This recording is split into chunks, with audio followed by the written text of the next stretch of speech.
Estamos heridos. Tenemos acceso 7 a colados en el laboratorio. Necesitamos más hombres. On paper, Call of Duty Ghosts has everything it needs. There's plenty that can be branded new, including new modes, new maps, and new guns, yet using the word new in relation to Ghosts is almost disingenuous. The sequel generates little excitement. It's the kind you play because it's familiar, and you know what you're getting. How can we help? Command needs more men on the front line. Due to an embargo, we're unable to comment on the Xbox One version of Call of Duty Ghosts. All of the multiplayer footage in the review is from the PlayStation 4, and all of the campaign footage is from the Xbox 360. So the legend goes. Come on, Dad. You don't honestly believe that story's true? Yeah. Single player is generally the least memorable portion of any Call of Duty, and Ghosts is no different.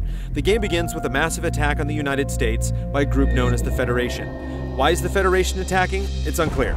Fast forward 10 years, and what's left of the American military is attempting to fight back. The group seems to exist solely to give the player something to shoot. Rather than making you feel like you're thwarting a significant threat, every encounter amounts to little more than target practice. You look lost. We're not lost. Looking for you. Throughout the story, you encounter the Ghosts, a squad that, for some reason, seems like the best hope for victory. Just like the Federation, the Ghosts barely have an identity. You're told time and time again that they're an elite organization, but they feel the same as every other heroic force in every other Call of Duty game. They shoot things, they drive vehicles, and they explode stuff with the best of them. But in no way are they unique. He expressed warnings to others of a force so menacing and unbeatable, it could only be described as supernatural. The Ghosts aren't even likable, with each one having the same gruff and tough attitude. Hey! We just saved your asses! You need your help! Everyone blends together in such a way that you'll have a hard time remembering names, but you won't care. These aren't interesting characters. They exist to make sure you always know where the highlighted indicator is when something needs to go boom. Playing the campaign invites an almost uncanny sense of déjà vu, since Call of Duty Ghosts employs innumerable cliches, like it's trying to check items off an invisible list. There's a mission in a jungle, a mission on a speeding train, and one in a destroyed sports stadium. The settings that are atypical, like outer space and deep sea diving, are woefully underplayed. Even in these areas, you're still doing mostly the same thing you always do, namely hiding behind cover and shooting enemies that stand in one spot and occasionally poke their head out. Sorry I didn't wake you.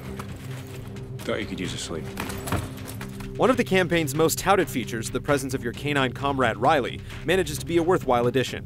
It's novel using the pooch as a weapon, either by controlling him directly or by commanding him to attack while you stay in cover. Every Call of Duty game has you killing things behind the scope of a rifle or manning a turret, but this is the first time you can bite someone to death. It's darkly comedic and appropriately vicious. Riley doesn't appear much outside of the first few missions, which ends up working in the game's favor. He shows up just often enough to make his appearance noteworthy. It's too bad that you hardly interact with Riley outside of combat, which makes him feel more like an accessory than a companion. The game fares better in multiplayer, although mechanically Ghosts is largely the same.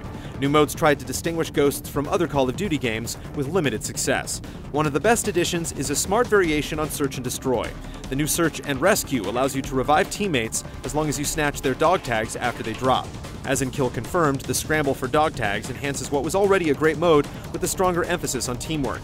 Your team is more likely to stick together since tags are easier to grab if everyone is in a group. Like Search and Rescue, Safeguard is another smart mutation of a previous mode.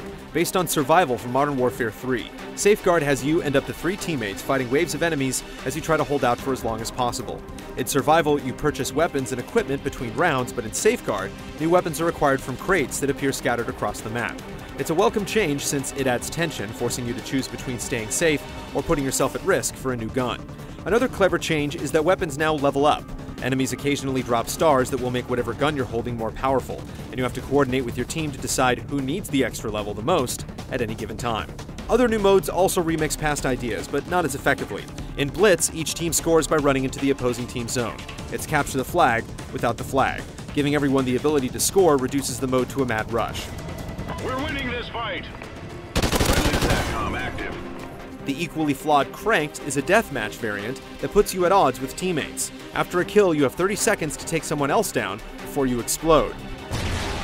Since self-destruction is always the most pressing concern, it's almost impossible to work as a team. It's just too chaotic to be enjoyable.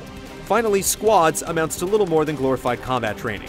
You can customize AI squad members and then use them to square off against another player's crew. It's fine for what it is, but it won't be long before you want to return to less predictable human opponents. Extinction seems like Infinity Ward's answer to Treyarch's popular Zombies mode, but it plays much differently. Whereas Zombies has you surviving an endless assault for as long as possible, the goal of Extinction is to destroy a set number of alien hives and then escape via helicopter. This process involves a large drill, which you have to carry from hive to hive and defend once it's planted. Ideally, each of your team members will pick a different class, like an engineer who can repair the drill more efficiently, a weapons specialist that can do more damage, and so on. The mode's crippling flaw is that there's no reason to replay it once you've finished. As soon as you realize a well-rounded team is crucial and sentry guns destroy pretty much anything, Extinction is fairly easy. Since there's only one map and always the same goal, you can see everything Extinction has to offer in a day. The mode is a good idea, but it doesn't provide any reason for players to come back. The way Ghosts looks doesn't help sell it either. Small changes like better lighting and more convincing sounding weapons are certainly appreciated, but Ghosts doesn't look or feel much different than the original Modern Warfare. This is less true of the PlayStation 4 version, where the 1080p native resolution puts a nice shine on aging tech, but the game doesn't provide the next-gen wow you'd hope for. There's no way you ever could. I'm proud of you. Both of you. It's all well and good. Call of Duty Ghosts is certainly not a bad game, but it offers few surprises. Although Black Ops 2 wasn't always successful, it felt like it was conscious of stagnation and attempted to push the series forward through player choice in the campaign and the introduction of the 10-point system in multiplayer. By comparison, Ghosts seems almost afraid of screwing anything up.